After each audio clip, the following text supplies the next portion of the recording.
a couple of days ago. The fog around here has just been lovely.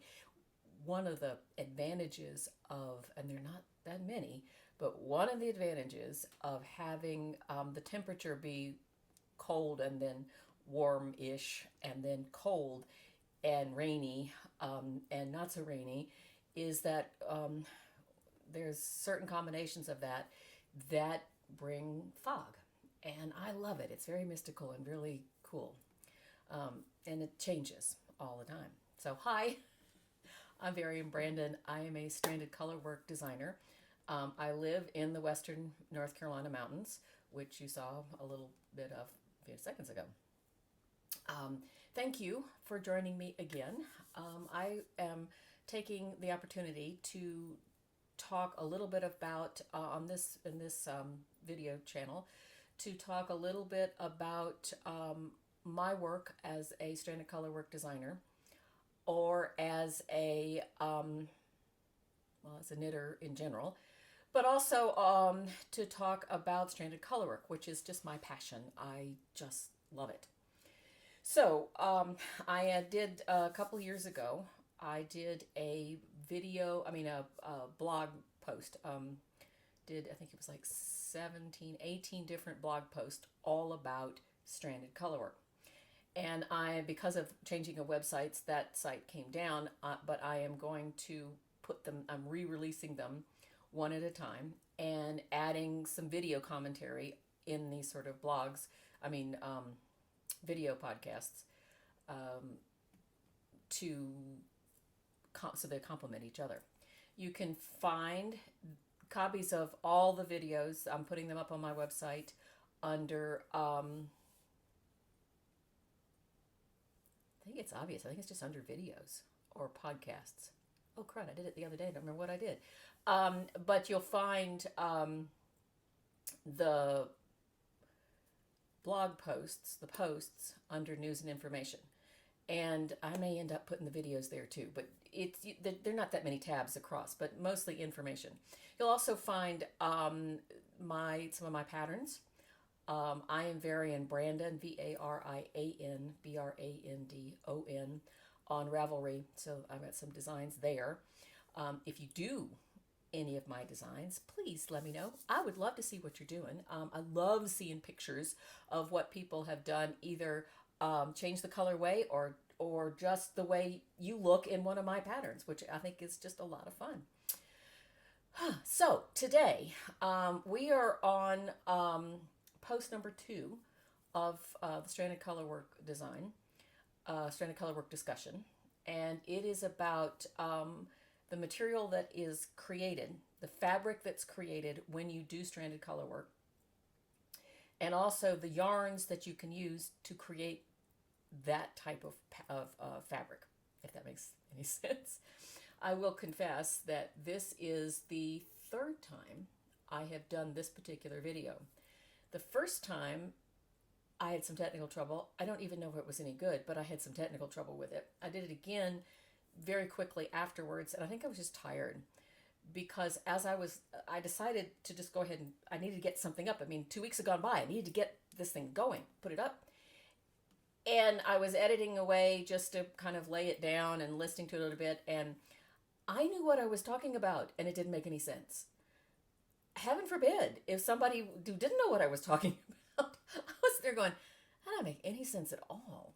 So I decided, I thought about it, and I thought about it, and I thought, here I am. I was going to have one more time. So anyway, here I am. But this way, at least it makes sense. I may be a week late, but it makes sense. At least I hope so. We'll see. Anyway, but the fabric that's created, when you think about stranded colorwork, and we talked last time about what actually stranded colorwork is and how it kind of falls in the, what do you call it, the matrix, the grid, the chart of color knitting. And this is just what I do. And I say that in the blog post, I'll say it again. This is, all of this is just what I do. That doesn't make me right. It does anything. It just is what I do. It may be different from what you do. It may be the same. It may be that you don't know. So you can start with what I say, and then as you learn more and do more and figure out how your brain works or how your hands work, you'll develop your own way of doing things. But at least you've got a place to start, which is the way, I do things or think about things. So the way I think about it is that there is a broad topic called color work knitting. Okay? And that is loosely defined, and as I said, all the definitions change. Everybody thinks that let's just put it this way. It's very hard to have a definitive definition. And that's why the last discussion about this was the non-definitive definition. Because there's really no absolute. There's no absolutes in knitting anyway. There's just no absolutes in doing it. There are very few. So there's color knitting defined roughly as more than one color,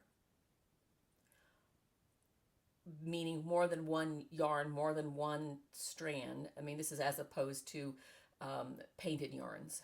More than one color per round or row. Then that stranded color kind of, the color work knitting kind of breaks down into stranded and intarsia, and could be slip stitch, could be a myriad of other things depending on how you want to define it. Some people wouldn't put slip stitch into this because you're really only working with one color per round or per row and not really handling two colors or more than one color at the same time. The two large ones are intarsia and stranded. And I don't know whether we talked about intarsia before, but I thought I've got an illustration. I've got an illustration I was going to show you. Intarsia work is where you would have more than one color per row, because intarsia work is worked flat, or at least most often worked flat. And one of the things that I need to have like cross-stitched in everywhere is that when it comes to knitting, especially when it comes to stranded color work, it's generally, but not always, kind of fits everything. So generally, but not always, intarsia work is done flat. Now there are some places in Peru and in South America where they are working with very fine yarns with very small stitches that they can work it in the round. But most of the time, most people work it flat. So let's look at this. This is my little illustration on intarsia work. Let's see if you can kind of see. You have sort of let's start over here. You have the red circle, you have the blue circle, you have the green circle, and you have the white circle. And it's all on sort of a gray kind of background. You can see, yeah, there we go. I think you can see that. So if you're knitting from this way, you have to pick up, I don't know whether you can see the gray, but you pick up your gray, and this line represents one row of knitting. You pick up the gray and you work along until you get to where you're supposed to do. These are always work with charts. So where you're supposed to make your circle, and then you drop your gray and you pick up your red and you work across here, and then you drop your red and you pick up a second strand of green. Of gray. You don't drag that gray all the way across. You pick up a second strand of gray and you work this little bit here, and then you drop that gray and pick up the blue and you work across here, and then you drop the blue and you have a third strand of gray and you work across here and you drop that and you pick up the green, and so on all the way across. And that's fine. And you could say, well, yeah, I could probably have carried the gray beyond all of that. And I've done some things where I've done something similar to that. But when you get to pictures, well, you get to something like this, where you've got gray and then green and then red and then green and then gray and then yellow and then blue. You get the picture. You've got lots of little things to drop. And so you're not going to be dragging behind. So you're going to have lots of strings down the back of intarsia work. There are people sometimes that work with about an 18-inch strand, and they just, keep working. There's some people who will make, depending on your design, who will use little bobbins, little butterfly bobbins, but intarsia work is usually the work. It's worked flat because once you go across here, and you can see the green one probably the best. Once you go across here, you've dropped your green and picked up your gray. If you were working in the round, you'd come back around and start here, and your red would be sitting over here. It's not over here where you could start it. Does that make sense? If you work in a round. If you work flat and then you turn and work back this way, then your yarns are all in the right place. Because if you're working in this direction, there's your green that you dropped, and you just work it back and just drop it again there. Pick up the blue and drop it, and it just goes like that. And then you go back this way, and all the yarns are in the right spot. So generally, intarsia work is done flat. So you have rows. Stranded work is generally done, but not always, is generally done in the round, because that way you can actually see your pattern at all times in front of you. And if it's I say in the round, it is mostly in a spiral, because you start and you go around like this. You do carry the yarn that is not working behind the stitches of the yarn that is working. So that if in this case here, you can see the top of this, every time I came to green, these 3 green stitches here, the blue is carried behind that. And when I did the blue, the green is carried behind that.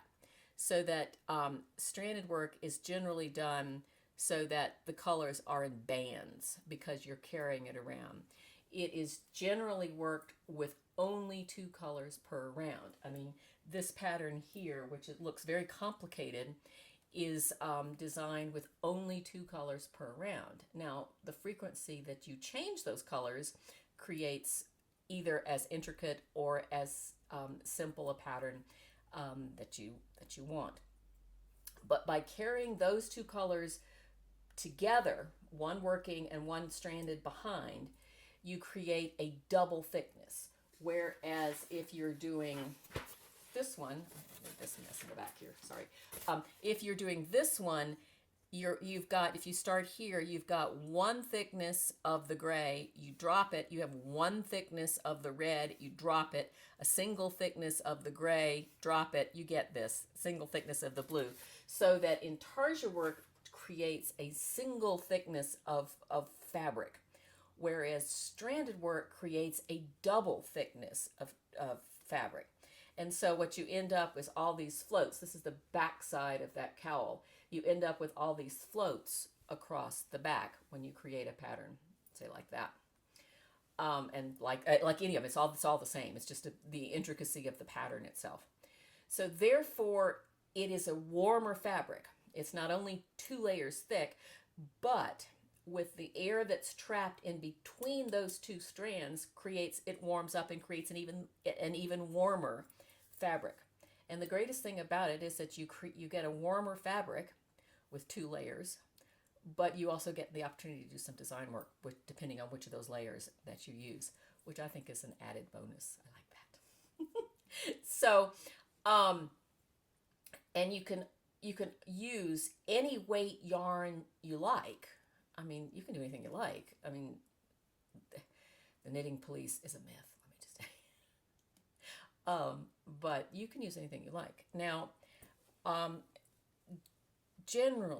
usually, people who are doing a lot of stranded work, that's not 100% true, but most of the time you're using a fingering weight or a DK weight, because obviously if you've got 2 strands together, you've got double thickness. And if you're using, you could use 2 worsted weights, but you create a heavier pattern. This is an example of a worsted weight pattern. This is a vest I did for my dad a long time ago. And I think I wanted to do it, but, he was like, okay, fine. But it's not the kind of thing he would wear very often. But and there are actually in some places three colors.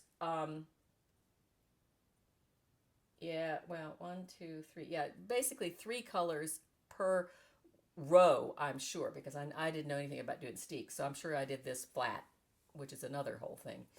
But this is three skeins, three colors of worsted weight yarn. It is really thick and heavy, and which is fine, except it was too heavy for my dad, and he loved that his daughter made it, but he kind of loved it from afar. It kind of stayed in his closet most of the time. But I kidded him. I said I think it would deflect arrows. It is so heavy and so thick. And that's fine. But most of the time, you use a fingering weight yarn or a DK. And one of the things I was going to talk about, I think that's it. One of the things I was going to talk about with this fingering or DK weight is I go to what's called the National Needle Arts Association trade show. A lot of people do. It's every other year. It's in Columbus, Ohio, and then the off years they go someplace else. Last in 2016, it was in Washington D.C. In 2017, it was back in Columbus. This year we're in an off year from Columbus, but we've gone just as far as Cleveland, out of Columbus, Ohio. I think because of one of the political conventions was in Cleveland, and they've got really updated facilities there. So we will be in Cleveland, Ohio in June.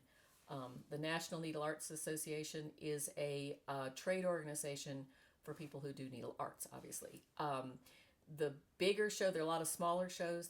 There is a sort of a medium-sized show in, I think, I've never been to it, in January in California. But the summer show that has the winter and fall yarns is the one that is in Columbus every other year, and in wherever someplace else this year, Cleveland, the off years. So it is where the yarn shops go, and they don't have to go here, but go do it this way because you can definitely order offline or through a representative. But it's where the yarn companies go to display their arts for the yarn shops to order their yarns. So you have a big, huge trade floor of booth after booth after booth of yarn companies displaying whatever they want to display that particular year. A lot of them, if they've got yarns of various types of yarns, they will be on these long walls where you have all these skeins with all these colors, or you have cubes with yarn, all in them so you can see them all. They've generally got patterns up, garments or scarves or whatever up so that you can see kind of what to do with their yarn. Lots of them get very creative. The one I remember in DC, I think this was BAAH yarn. I don't have them on my list. I should. I'll tell you about them even though I don't have it here. I've got a whole list of yarn companies that I see when I go to TNNA that have a nice selection of colors. So, and I don't have BA on them, and I should. BAAH. They had like paint cans kind of suspended with yarn skeins coming down from the ceiling, coming down all sort of in a tier to patterns and things. But I mean, mannequins with sweaters and things on them. It was fascinating. It was gorgeous. And there's an award for the best booth. I'm sure there are different categories. It's probably the most creative or the most colorful or the whatever, but all there. It is a place where it is not a place like a Stitches or any of the other shows that you can go to as a consumer and go and buy. It is primarily for, as I said, the yarn shops to see what the yarn companies have to order and can order them for their shop. There are some, some people say ancillary groups. Some people might say parasitic groups. But anyway, the rest of us, the designers, the website designers, the photographers, they're, well, sort of in two different groups. Those groups kind of move around. There's some designers that actually have booths that to have their patterns up for yarn shops that they want to come and buy their patterns to put in their shop. There are also buttons and shawl pin people like Jewel, Jul. She has a booth that is absolutely gorgeous. It's just, I love going by her booth. It's so cool because I love silver and it's just cool stuff. Then there's needles. I mean, they're all the Knit Picks is there to wholesale their needles. They're not there because they're direct to customers, so they're not there as a selling yarn, but they're there to sell their needles and ancillary kind of things. So it's a lot of fun. You come in and there are classes for yarn shops to take to help to take back to their shop, like how to market your shop, how to teach this to your students, how, that kind of thing. So it's all kind of geared towards the yarn shop owners. Then on the night before the show opens, which in the past has been Friday night, the show opens on Saturday.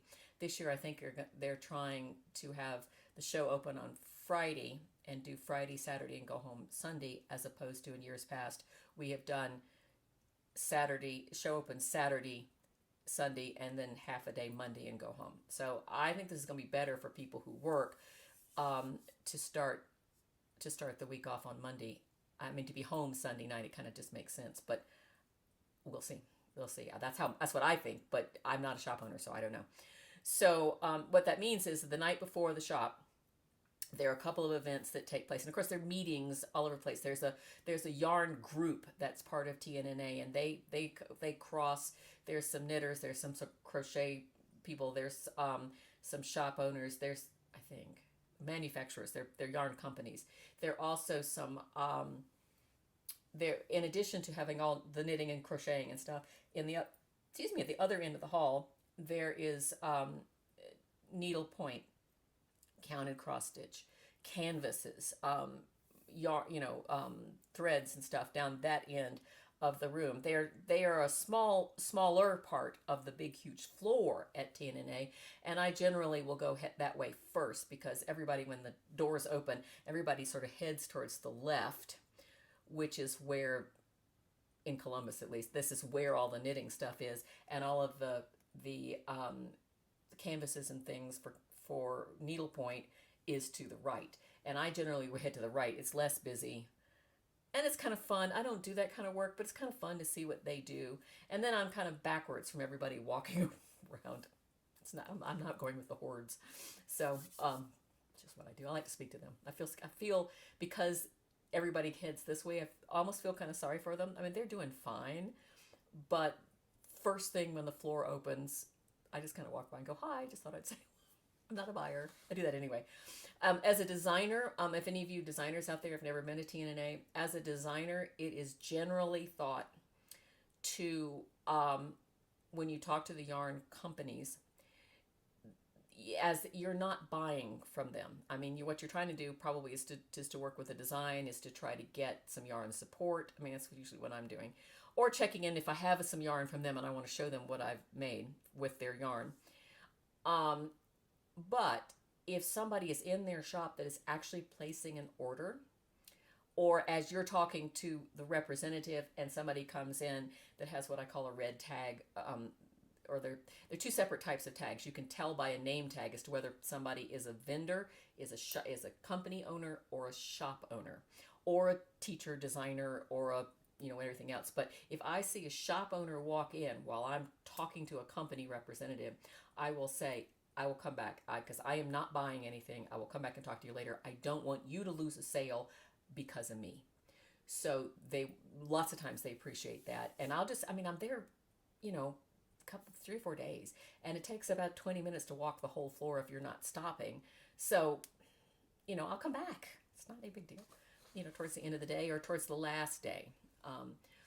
So anyway, I'll run around and talk to them all. On as I said, the night before the trade floor opens, there is a fashion show. There is a something called Sample It, and there are all sorts of other kind of during the weekend. There is a dinner or a get together for the yarn group, or there's a dinner or a get together for just the needlepoint people, or the business creative services, which is what the designers are part of the business creative services group. They have a get together of some sort or a meeting to say kind of how can TNNA, the National Needle Arts Association, better serve the designers, the photographers, the website makers, the sort of the, as I said, the ancillary types, sometimes the podcasters, things like that.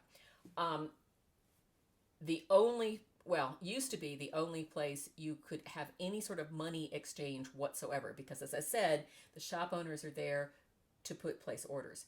For any place to get any sort of exchange of money is on the night before the floor opens, where it's called Sample It. And Sample It is where a lot of the vendors, not all of them, it's whoever, if you want a booth for Sample It, they will put some of their products up at wholesale, really low prices, to get sort of the new samples out, the new things out to the yarn shop owners at a discounted rate.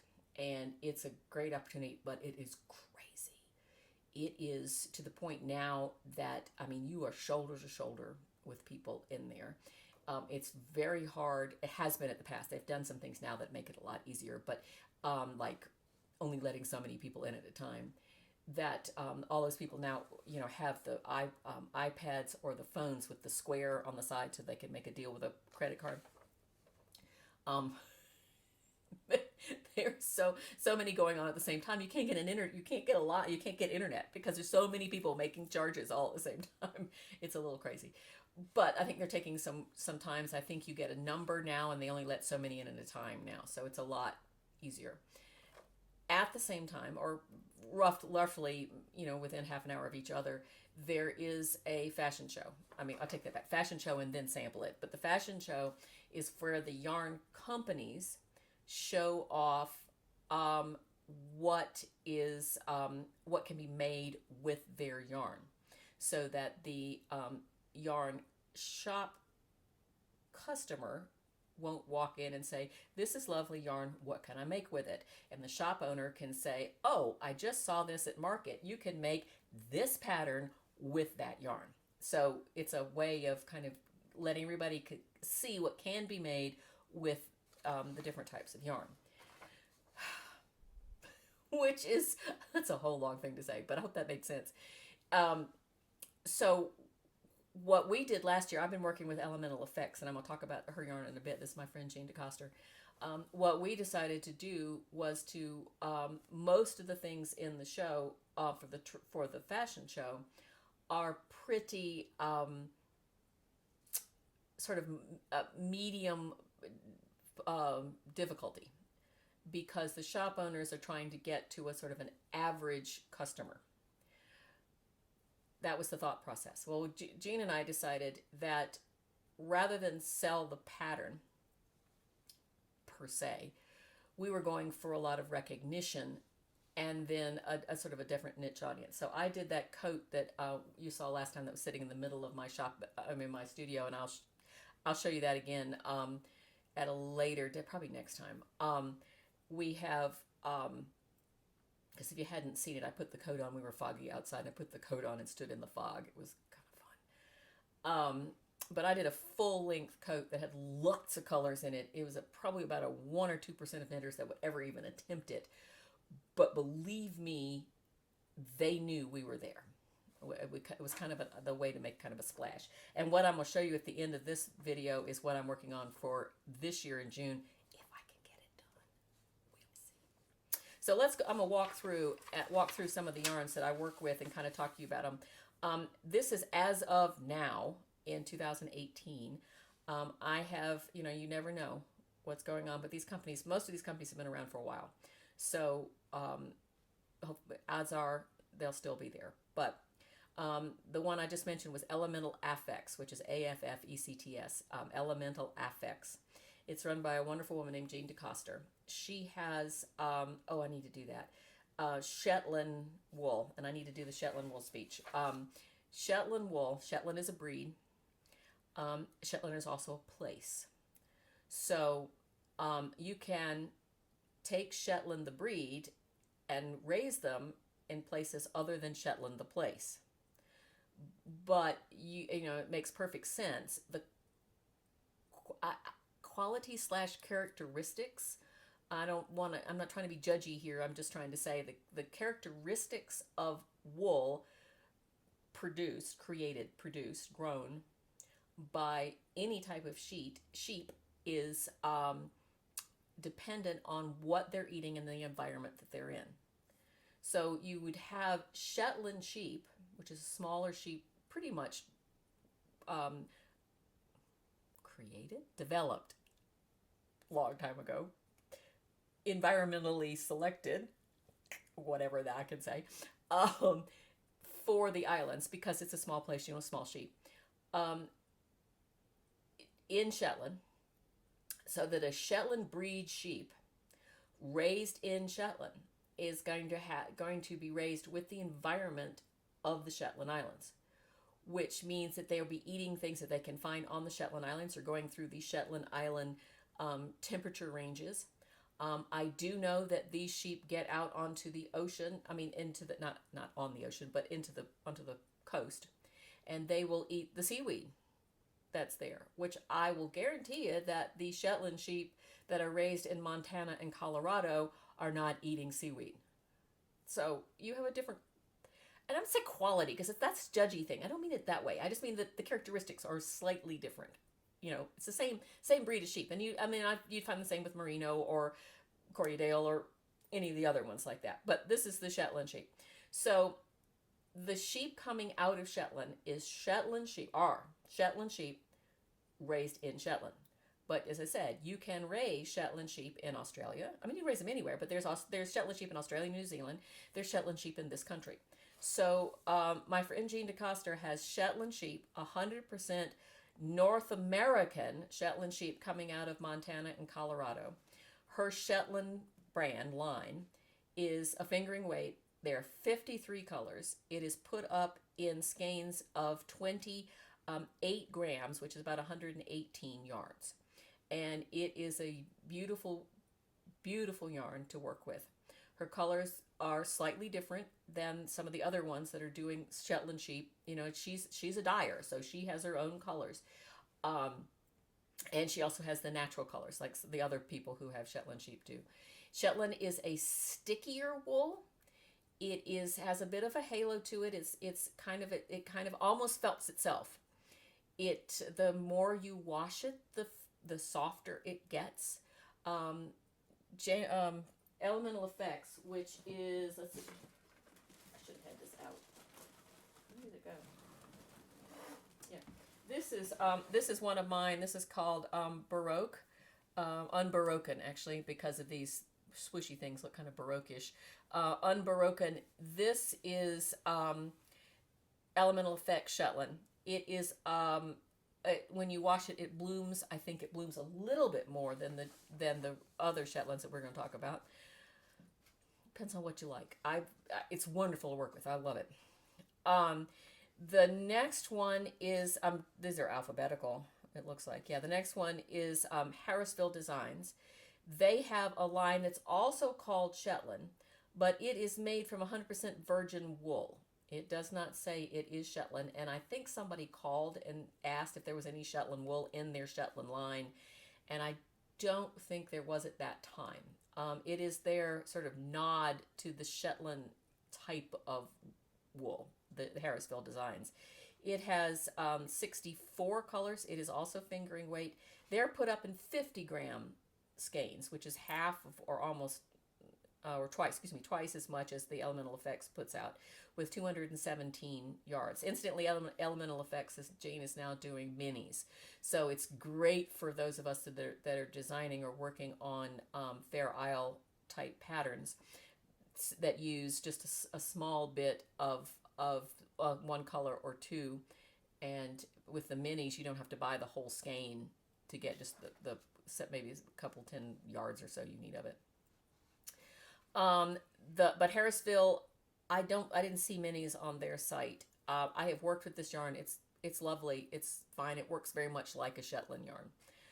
And then again, different color. There's different colorways, different collection, different palettes of color. There are two companies on Shetland.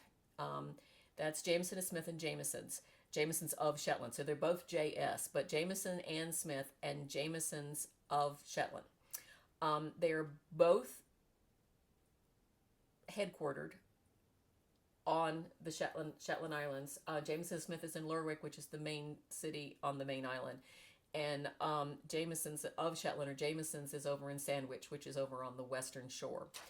Sandwich, is that right? I will try to put what that's on there. That doesn't sound right, because I don't think it's Sandwich. I think it's... Anyway, I'll look that up. Sorry. That didn't sound right all of a sudden. Jameson & Smith is a 2-ply jumper weight. It is 100% Shetland wool. It is also fingering. There are 94 colors. It is put up in skeins of... And I think actually, instead of skeins you have to wind up, these are actually put up in... What do you call those? I think the skeins actually are the things you have to wind. No, the hanks are what you have to wind up. The skeins are what. Anyway, you put up. These are all put up. They're not balls, but they're, those things like that you pull out the inside. I don't know what those are called. You don't have to wind them up. And they are. They have 94 colors and 25 in the 25 gram, 120 yard put ups, whatever you call it. And then there are 9 colors of the natural wools, the Moritz and the Buglets, or all the wonderful Gaelic name or Shetland names for them, in a line that's called Shetland Supreme, and there are 9 really natural colors. Those are put up in 50 gram, 188 yard put ups, whatever it's called. The Jameson and Smith are the wool brokers, and I'm gonna save that discussion for another post, because we're now pushing 37 minutes, and so I am thinking that I'm thinking I'm going to wait and see, because that's a whole long talk. I've got a little video on shearing on Shetland, and putting them up when you get down to the when they bring it down to Lerwick. Jameson's is their 2-ply is called Spindrift. It is also fingering weight. They have over 220 colors, including their naturals, and it's put up in 25 grams as well, with 114 yards. That's interesting. Okay, so and it's beautiful. It works very similar. I mean, all of these knit up very similarly. It depends on some of them. Excuse me. I have heard, and I forget which ones. I usually work with Jameson and Smith. This is Jameson and Smith. This one is Jameson and Smith. I mean, most of the stuff that I do from Shetland wool from Shetland is Jameson and Smith. That doesn't say that Jameson's isn't fabulous. It is fabulous. But some of the people who use some of this yarn say that there is some issues with knots. I don't remember which company it is that they said. I know Jameson and Smith, I haven't had any problems. That doesn't mean just use that. That just means that's the only one I know about. So I'm not advocating one or the other. But Knit Picks is a Peruvian fingering weight. It's their Knit Picks palette. It is their Peruvian fingering weight. It is. They have 150 colors. They put up in 50 gram put ups with 231 yards. And their colors are clearer. They have some heathers, but they are much I say clearer colors. It's fine. I've worked with that too. It seems fine. Sweet Georgia has one that is fingering. Sweet Georgia, Felicia over there does beautiful dye work. I mean, just gorgeous dye work. And I think the way they do things is that they have colors, and then you have yarns that you can, if I wanted to choose the fingering weight, I could have any of the colors, or the DK weight, any of the colors. And they have various not blanks, bases. They have various bases of yarn. So you'll have some that has some merino in it, and you have some that has some cashmere in it. But I think you can get all the colors. I'm probably wrong, but I think I'm pretty close. All the colors in whatever yarn you want. But they're the semi-solid fingering weight has 117 colors, and I don't know how they put that up, but I think it's mostly like 400 yards. I mean, it's they're big put-ups, but there's some gorgeous colors. You walk into at TNA, you walk by the Sweet Georgia big booths, and it's just all their colors are all over the walls. They also have some minis, which is really nice too, so that's good. I've also done some work with the Alpaca Company. They've changed their website. Whoa, they've changed their website a bit. I have a little thing over here that I keep dropping off of. This is Alpaca Company yarn. Should do it this way. This is a cowl I did with them. They have some beautiful yarns, colors. They're classic 100% baby alpaca. That's a DK weight, not a fingering weight. And they're put up in 50, they have 50 colors, 50 grams, 110 yards. There are two companies that I see. I mean, I see a lot of companies at TNA, but these are the ones that have the big broad, ranges of color. Beet Street Yarn, and beet is BEET, like beetroot. They have Coney Effic Garn, so Effect Yarn, Effic Garn. They're semi-solids. They're from Denmark. They have they're 100% wool, and they have 73 colors. And then the Yarn Guys, which are these two guys who have Norwegian descent. One is named Dennis, the other is named Jeffrey. They are both fabulous and adorable. I love them both. They are so cute. Roma, Rauma, Fennel Garn. Can't do that.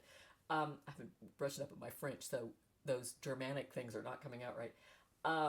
It is, that's their light sport, so it would be somewhere between a fingering and a DK. They have 119 colors put up in 50 grams and 191 yard put-ups. So that's what there's. Now, that doesn't mean that there's no other yarn you can do Fair work or stranded work with. Here I am calling it the wrong thing. Stranded work with. That is not that at all. I have done stuff with, well, this one is Weaver's Wool from Mountain Colors. They are delightful. This is a fabulous yarn to work with. It's sort of a DK weight, very soft, gorgeous, rich jewel toned colors. They don't have all of these colors. Where's the other one? Oh, yeah. This one is from Mountain Meadow, and they have this one is called Knight's Banner. This one is called Adelor. And this is another cowl called Adelor. It's a great way. These cowls are a great way to, or mine or anybody's, is a great way to kind of get into some fingering weight. You have, to practice your stranded work, because there are no decreases, there are no increases. It's just straight knitting, and you can, practice, whatever pattern you kind of want to, and come up with a cowl. And we'll talk about how you wear those at another event, another time.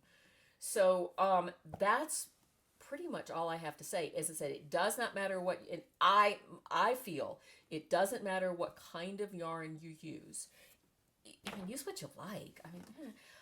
I would kind of stay away from novelty yarns, just because you can't see your patterning. You want something that is going to be smooth enough or solid. Well, not solid enough. Anyway, you want to be able to see your patterning. All that work you do, you want to be able to see it. There are some people who, I love the semi-solids. The semi-solids. Have I got something with the semi-solids? I don't know that I got anything over here. I've got lots of things I've used with semi-solids. Semi-solid yarns are wonderful. What do they call, chromas or something like that? Anyway, semi-solids are fabulous because you get the movement of the sort of the natural, sort of organic feel of the semi-solid wools. But also the solids are fine. There's some people who work with a solid and then a painted yarn. And to me, that's kind of cheating because I like putting the colors where I want to put them, but that's just me. You know, if you want to do, I mean, there are plenty of people who do some beautiful things where they'll take a pattern and just use a solid color in the background, and then a painted yarn for the foreground of a pattern, and then watch the colors change as you go along. It's can you tell I'm not particularly fond. Anyway, there are plenty of people who do it, so it's fine. Don't write me emails. But I thought I would show you what I'm working on right now. This is the one that we hopefully will take down the runway again in Cleveland. So this one is called, I think I've officially decided to name this one Branch and Vine for obvious reasons. So this is going to be a sort of a tunic length, knee length coat, and you'll see it's getting there. I'm getting up to the waist. I'm just about getting up to the waist. It will, and you can see the steek in the front. We'll talk about steeks later on too. But in this thing, you'll see the steek in the front. It's going to be cut open and goes on. You'll also see there are several rounds that have more than 2 colors in it. So as I said, generally, but not always, there are 2 colors.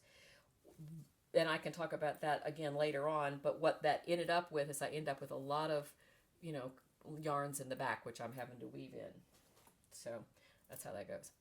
All right. I can't think of anything else to talk about right now. Why am I looking at my watch? I need to see how much time I put up there. So I think that's about it.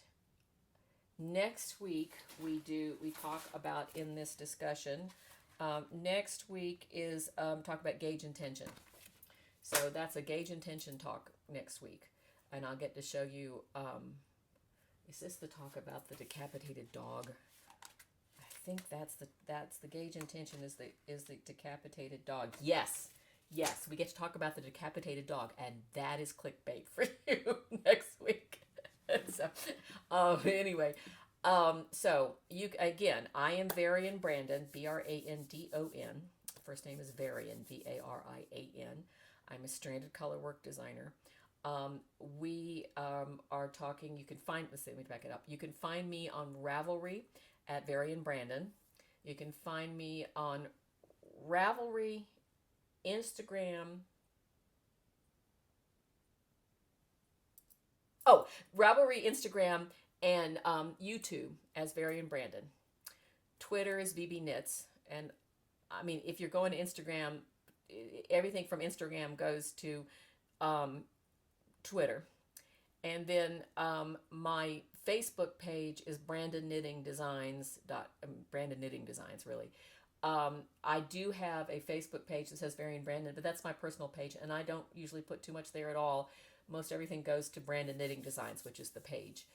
And my website is brandonknittingdesigns.com, Brandon with an O, knittingdesigns.com. And that way you'll find patterns, you'll find information, you'll find the written versions of all of these blogs on stranded colorwork, a bunch of other things. So that's about it. I thank you so much for joining me. I thank you for your interest. If you have any questions about anything, email me. And that you can email me at vbran, VBRAN, at brandonknittingdesigns.com. Or you can go to my website and you'll see all sorts of links to how to find me on that as well. So thank you for joining me, folks. And thank you for just being there. Bye.